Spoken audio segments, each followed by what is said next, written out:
guys, and welcome back to Fika for Life. Woohoo! And today we have a special Christmas season. Yes, we do. We will be talking about Christmas tradition here in Sweden. Yay! As well as talking to you about the real Christmas. Now you can see me doing my, quotation marks. The real Christmas. Yes, the real Christmas. The real Christmas. Yeah. Christ Mass. That was the original thought.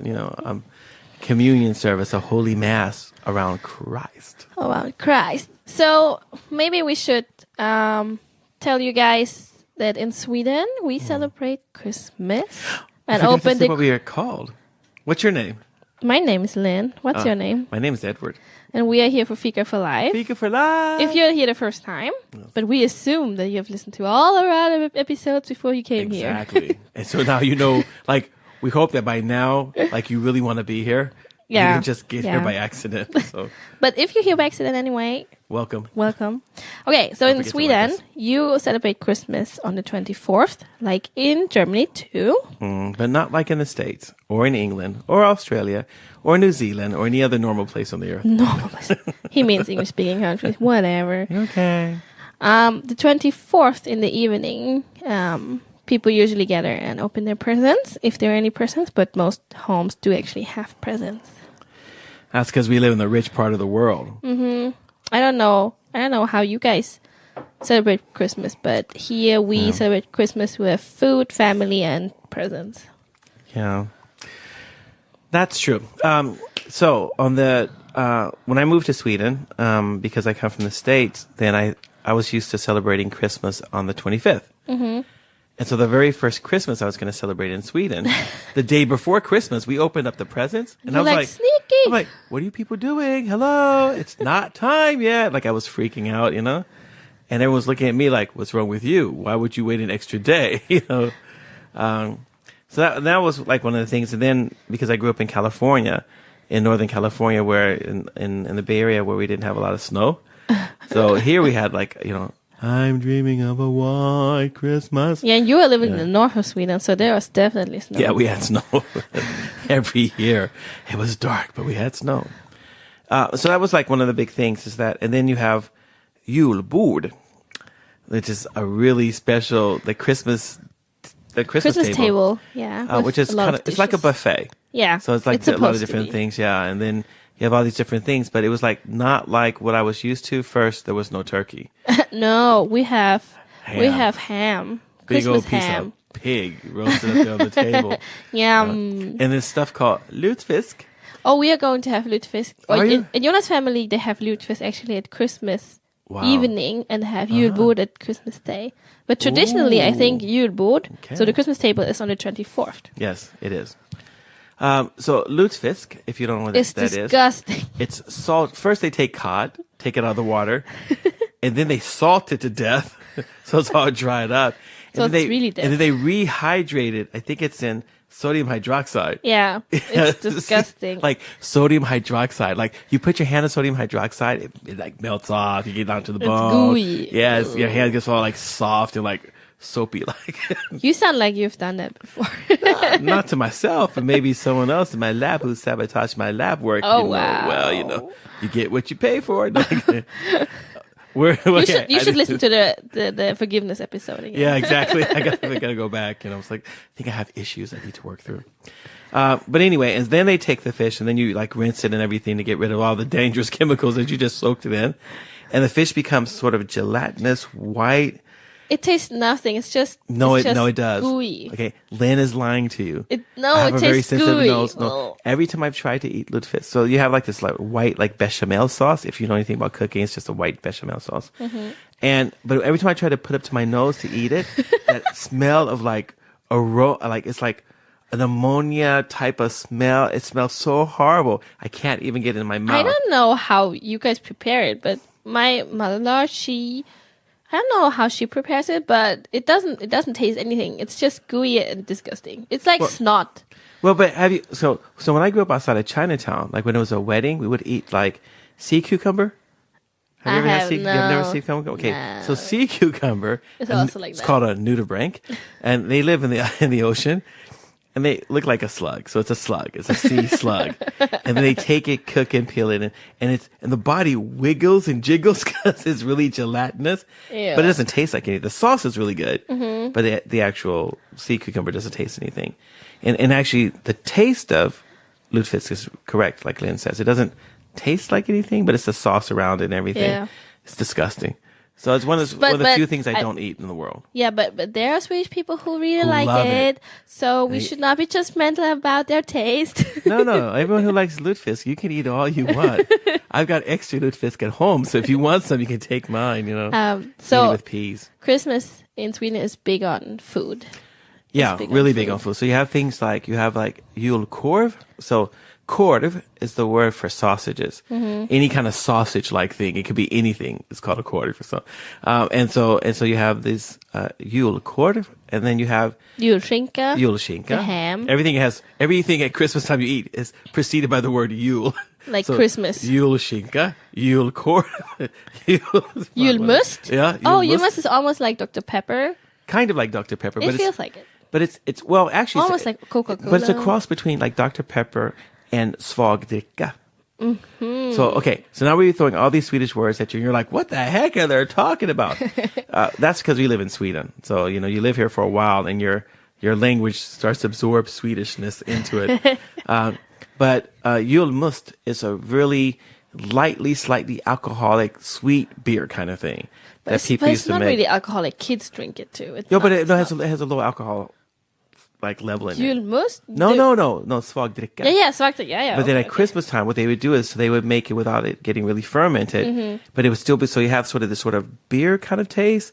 So if you think like a low alcohol content beer with Dr. Pepper, you mix that together, and that's approximately what julmust tastes like, because it has the malty flavor like beer and stuff like that. And it's the carbonation and stuff like that, but it has the sweetness kind of like Dr. Pepper. And so it's a big thing here. Like we have it at Christmas time and at Easter time. So at Easter time, guess what it's called? Påskmust. And then you have påskskinka.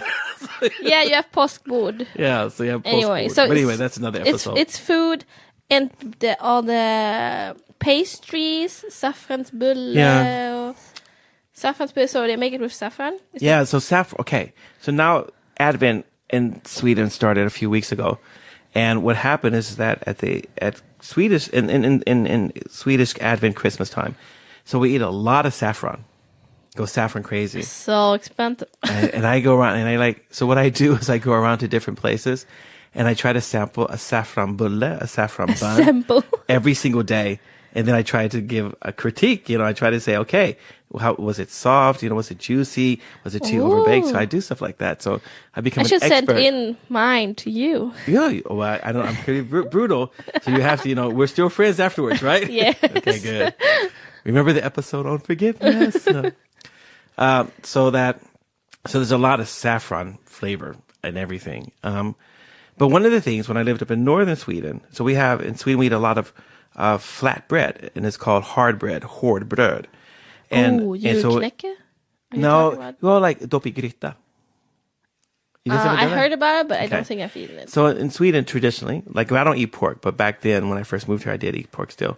And so they cook the pork, and so the juice that's made from cooking the pork is saved. And then what you do is you take this hard bread, so think like a really thin, hard cracker, like hard bread kind of thing.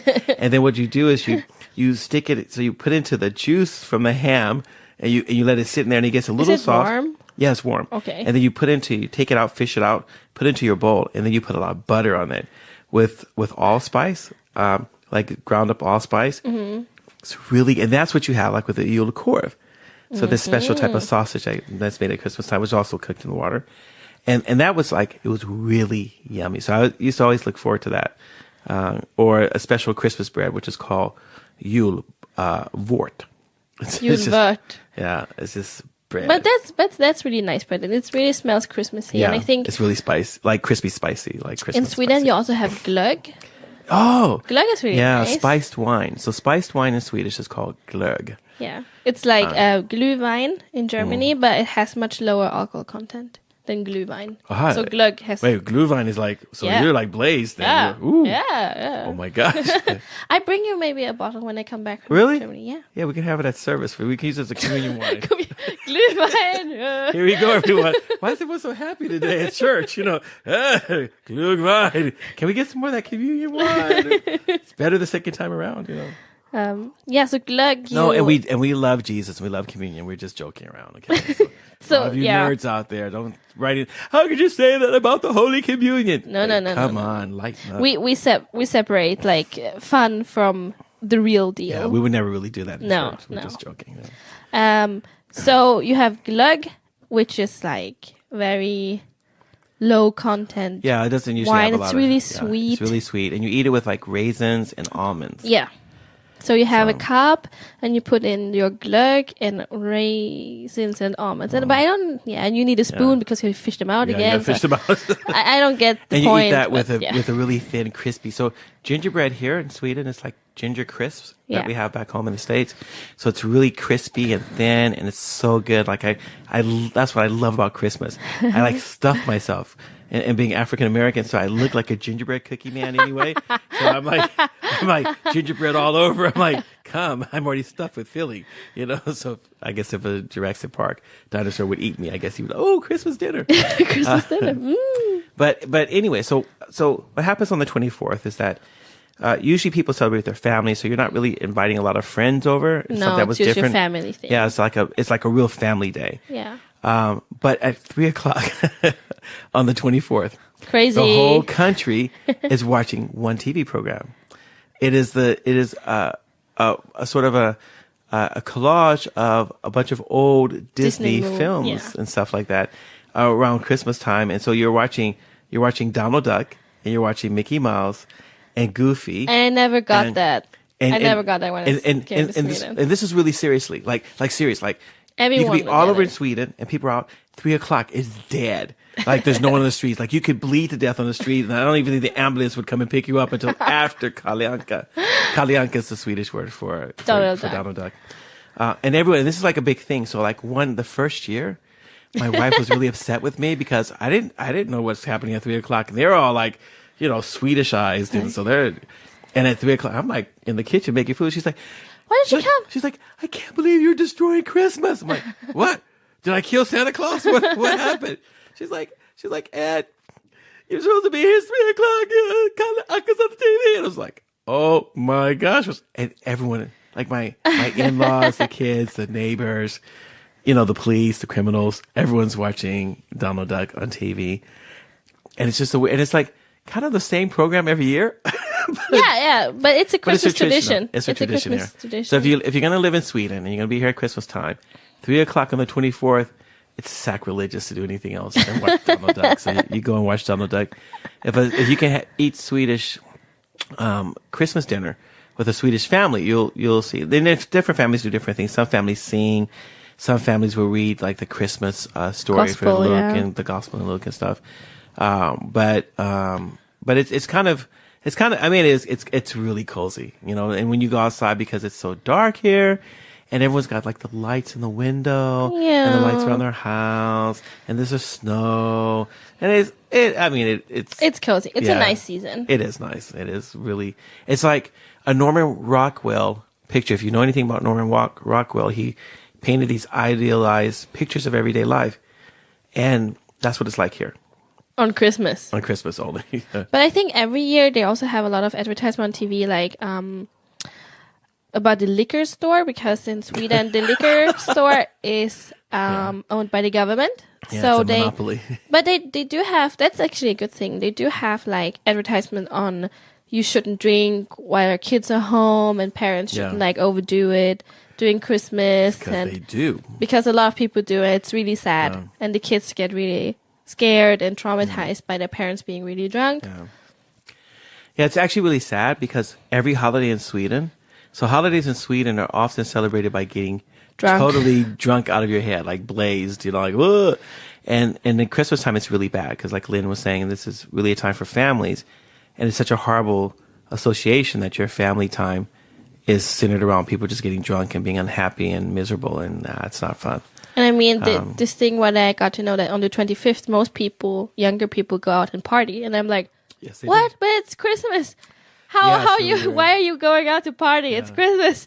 Yeah, it's like a big party night. I mean, the bars, everything is totally Everything's full on the open, yeah. 25th. So It's I don't know. It's strange for me. yeah, And it's the 24th is only half a day, but it's not a public holiday actually. The 25th is a public holiday, and the 26th. really. Yeah, the 24th. But no one works on the 24th. Yes, people do. Not very many people. It's because you work in a church or whatever. But I know a lot of people. Like officially, it's not a public holiday, but a lot of state governments work half the day. Yeah, and that's true. That's this true. year, people probably won't work because it's on a Monday, and Christmas or the 25th is on a Tuesday, and there's Sunday before that, so it doesn't really make sense to work on that Monday. Yeah, that makes sense. Okay, wow, that was really complicated. Oh, I better take some pills. So we talked about the food, about family, and now we gotta talk about the presents. Yeah. Well, that's I was also going a to say big thing. that most people go to church. So Oh So- yeah, that's strange. yeah. So what happens is that on the 24th, a lot of churches will have something centered around the manger scene or something before, like in the morning time, so people can get their Christmas on. But then on the 25th, so what happens is the 24th, you have that. Then you usually have like a midnight service. So every town will have a midnight service somewhere, a midnight communion service. Really beautiful. That's one of the things, like whether you're a believer or not, it doesn't matter. It's just a beautiful thing, beautiful singing. It's just, it's one of those And things. people do come. Yeah, it's packed. Like this is a really secularized society. So there's like 3 people who come to church, but then on the midnight mass for at Christmas It's time, full. it's like if you get there on time, there's no place to sit. Yeah, So you got to standing. come at least a half an hour to an hour early to have a place to sit. That's like amazing, but it's beautiful. It's really nice. And then at 7:00 in the morning on Christmas Day, it's called Julota. And there's a really super early in the morning Christmas service. Why do people go there? But it's packed. It's really full. Like kids, parents. I mean, I've led them myself when I've worked as a priest, and it was packed. Wow. And it was really nice. It was early morning. Then you have breakfast after the service. Oh, that's Yeah, nice. so it was really a good time for fellowship. And the people talked a little about what they did on the 24th and stuff like that. And I think it's really good, And the kids especially talk about their presents. they talk about how my dad got drunk and vomited on my present. No, sometimes. Hopefully but, not. No. And then and like here, so like in most places that celebrate Christmas, there's a Christmas tree, Christmas lights, and then there's the presents under the tree. Mm-hmm. Hysteria. Yeah, I think people get too excited about all the presents and stuff, and I don't know. There's still a big belief in Santa Claus here in Sweden, jultomte and Yes, it is. tomta, like elves. Yeah. Is it called elves or how is Yeah, it like called? so you have Santa Claus and he's got like his red suit, and then you have a whole bunch of like small, tiny little demon things called tomtar. Dwarfs. Yeah, they're like there's something. They're like so we have these really strange words for in Sweden for imaginary things like pysslingar. So people used to believe there were spirits and small people in the forest and stuff like that, and tomtar was one of those. And so jultomte is like big, human size, and the other ones are like really tiny, like the Small. size of your thumb. And usually you had to put stuff out, like food or Yeah. stuff, so Yeah, 'cause they they wouldn't don't- get angry. Yeah, because they were like really vicious. And so people decorate their houses with all kinds of tomtar, with these small Christmas, like Santa Claus similar figures that are all like over the place and stuff like that. And so, Why don't people get just like stick to angels and stuff? Why do they have to do tomter and elves? I don't know. And so in Sweden, if you come here, you'll never see a nativity scene publicly. So those have been removed because we're separate. The church and the state are separated. What and scene? So, a nativity scene. So a krubba. Aha. Yeah. Okay. So jul krubba. You'll hear that a Well, lot. in the church you do. No, not every church has one though. Really? Yeah, That's it's not even strange. in churches and stuff. So it's kind of really weird. But really, when we're talking about Christmas, we're actually talking about celebrating what's a really technical religious word, which is called incarnation. And what it means is that the Son of God took on humanity and was born as a little baby. And Christmas time was actually the celebration of the birth of Jesus the Messiah, Jesus of Nazareth, who is a central figure for Christianity, and that we're celebrating his birth, even though the fact that Jesus was not born on the 25th. Like everyone knows, Jesus was not born on the 25th of December. So wasn't he? No, So it's not Jesus' birthday? No, it's not his birthday. It's the day we celebrate his birthday, but it's not exactly his birthday. And Ed is really accurate about it, and he gets really upset also with the 3 wise men. Or maybe it wasn't 3 wise men, it was maybe more wise men. We don't know how many wise men. Why do people say there's no historical evidence that it was 3 wise men and one was black and one was Asian and one was white? Who came up with that crazy stuff? Oh my gosh. That's I'm like, yeah, just throwing some myth in there. This is like mess it all up. They wanted to be politically correct to include everyone. Yeah. See, now you hear me. You can hear the frustration in my voice. Okay, so what should we celebrate? What historically should we celebrate on Christmas? Okay, so what we're celebrating is the Jewish Messiah. And this is really weird. Do you have to be a Jew? No, you don't have to be a Jew. Okay. So, but we are celebrating.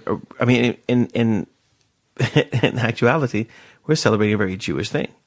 We're celebrating the fact that when you read through the Hebrew scriptures, what we call the Old Testament, there's a whole bunch of prophecies about God sending the Messiah, a Savior.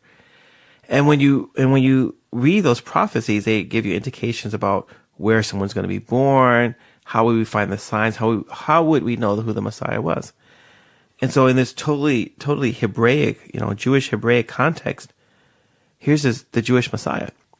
And the Jewish Messiah is born in this world as a little baby. And that's what we're celebrating. So that's why we have the nativity scenes.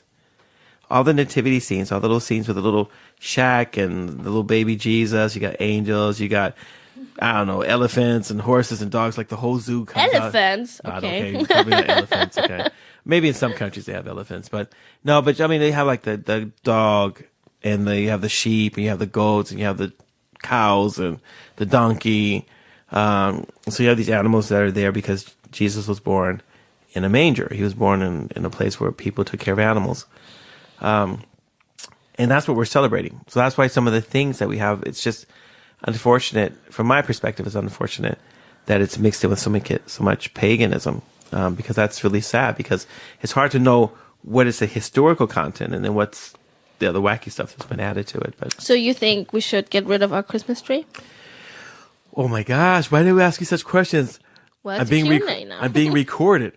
People might know about my strange ideas. No, I mean you can just give like an So we account on a short list of the paganism in Christmas.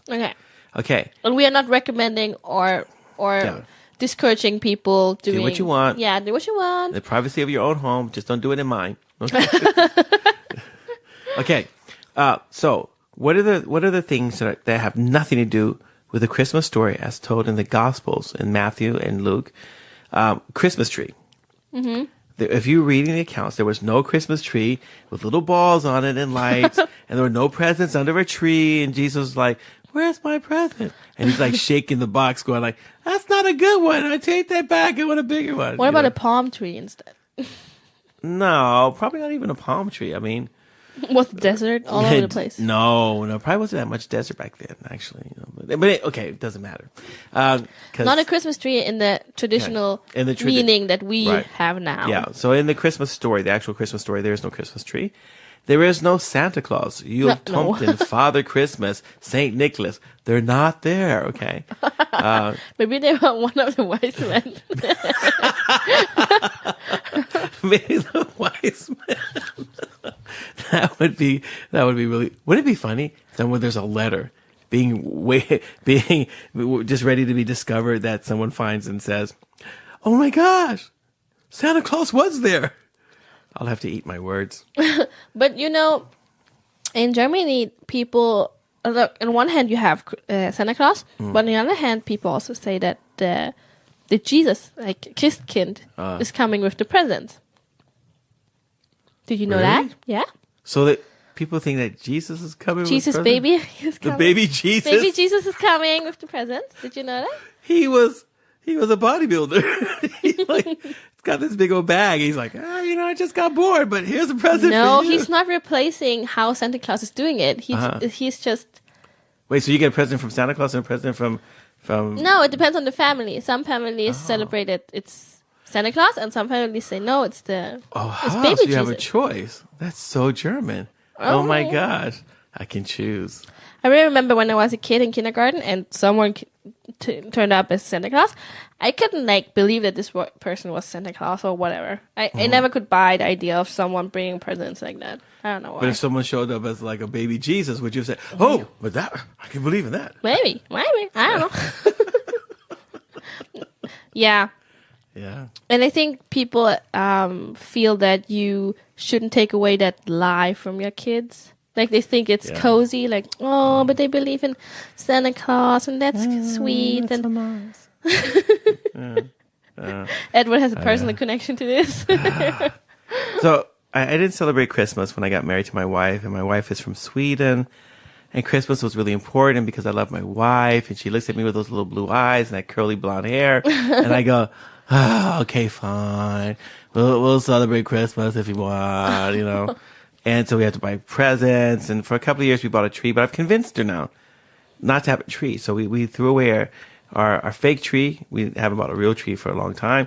And then we're selling our tree stands. So if you want to buy a Christmas tree foot thing, it's really good. You know, just let me know. Which is really kind of a big thing because Christmas was like a really big deal. That's like our favorite time of the year. And she's really happy. A lot of people really like Christmas time in Sweden. So what besides the Christmas tree and Santa Claus? Well, the presents. Sweden. Well, some people say the presents because the wise men gave Jesus a present. But since the wise men came to later. Jesus when he was probably like somewhere around 2 years old, he definitely was not. Oh, like newborn. my daughter now. Yeah, like Numi. Numi's the same age as Jesus when the wise men came. Wow.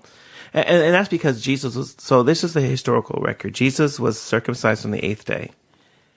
And the sacrifice that's required for the firstborn male is a sheep. Mm-hmm. A lamb, actually, not a sheep, but a lamb. But if you were poor, then God allowed you to bring the sacrifice of 2 doves. Yeah. And when Joseph and Mary go to the temple, they bring the sacrifice of a dove, indicating they were poor. Since the Bible says they were also righteous, they were really like God-fearing people, so they wouldn't have lied. So it meant that the frankincense and the myrrh and the gold that the wise men were supposed to bring to them would have made them rich. And they would have they could have afforded a better sacrifice. But because they had that poor person sacrifice, they probably didn't have very much money. Mm-hmm. And that meant that the wise men hadn't come. Which is why Herod would try to kill baby boys who were like around the age of 2, because that would make sense. I thought he wanted to kill all the babies that are 2 and below. Yeah, 2 and below. Because, I mean, he's trying to guess at how long it would take for them to get there to see Jesus and come back. And so the time when they would be there to see Jesus would have been born a lot earlier. There were no cars back then. So they had to go by camel. And there was no bullet train. Then you couldn't Instagram it or Snapchat. Yeah, woo! Selfie, me and baby Jesus. And then Harry would be like, okay, he's right there. It's like, okay, now we know where he's at. Go get them boys. No, so I think sometimes the nativity scenes are just stylized historically wrong. Doesn't make any sense to me. But it's so cozy. I know it looks really great when you got 3 people representing the 3 races, if you believe in races, which they don't even exist. But anyway, that's another podcast. That's another podcast. It's very political here. But I understand the picture that it's presenting is just not an accurate picture. That's all I'm saying. Okay. So those are the kind of things. So, but what do you think we should do during Christmas? Wow. You know what? If we're going to celebrate the birth of Jesus, let's celebrate the birth of Jesus. And I'm not saying that you have to believe in Jesus as your Lord and Savior or anything. But that would be good. But if that's a day has a purpose. Yeah. And if that day has a purpose, so it would be the same thing as the Swedish National Day. And instead of celebrating Sweden, I go, nah, let's talk about football in the United States. It kind of defeats the purpose of the day. Yeah. And so if a day has a purpose, then let the purpose of the day permeate the day. And so all I'm saying is that if we're going to celebrate the birth of Jesus, then let's celebrate the birth of Jesus, and let's read the story so that people know what it is they're supposed to be celebrating, why. Maybe go to church or something, or at least okay. Visit the service. No, but like maybe at home you could just read it with your kids, read it with your family. You guys read through the story, act it out. Mm-hmm. Act it out. Maybe sing some of the traditional Christmas songs. Maybe instead of just including just your immediate family, if you know people who are alone, like your we have neighbors. exchange students who are here and they don't have any family here.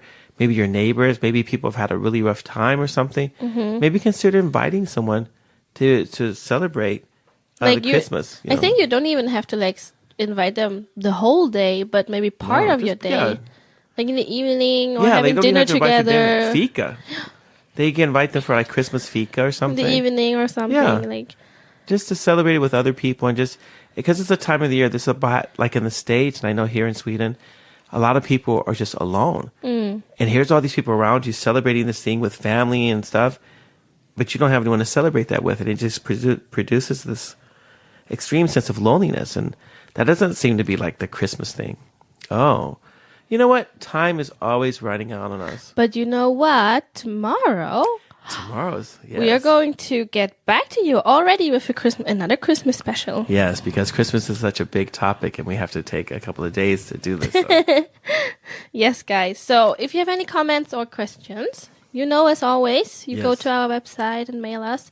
But hear you already tomorrow. So thank you for listening. Yes, please tune in tomorrow and we'll see you. Have a great day. And remember, Fika for life. Fika for life. Like us. Thank you for listening. If you have any comments or ideas, please send us a message to fikaforlife@mail.com. Fika, Fika. This was the Fika for Life podcast with Linh and Edward Thomas, and we hope to hear you again.